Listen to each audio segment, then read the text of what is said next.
भारत में यूएई राष्ट्रपति का भारत आना और मात्र 3.5 घंटे का दौरा जिसने पूरे जियोपॉलिटिकल गेम को हिलाकर रख दिया है। यूएई राष्ट्रपति का भारत आना सिर्फ यात्रा नहीं है, रणनीतिक अलार्म था। आज की सबसे बड़ी खबर सिर्फ यह नहीं कि यूएई के राष्ट्रपति भारत आए, सबसे बड़ी खबर यह है कि वो क्यों आए और इतनी जल्दी क्यों लौट गए। शेख मोहम्मद बिन जायद अल नाह्यान का यह भारत दौरा डिप्लोमेसी की उस श्रेणी में आता है जहां शब्द कम और संकेत बहुत बड़े होते हैं। देखिए हमारी ये खास रिपोर्ट। यह औपचारिकता नहीं, बल्कि यह संदेश था कि बातचीत का स्तर सामान्य नहीं बल्कि संकट प्रबंधन का है।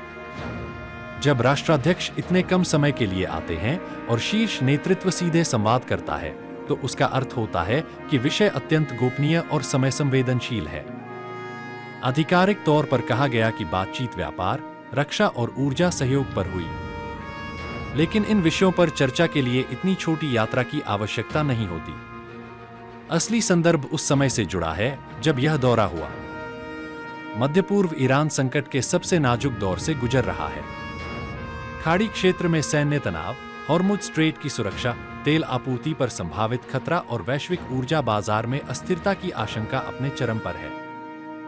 यूएई इस पूरे क्षेत्र में एक ऐसा देश है जिसके ईरान, पश्चिमी शक्तियों और अरब देशों सभी से कार्यशील संबंध हैं।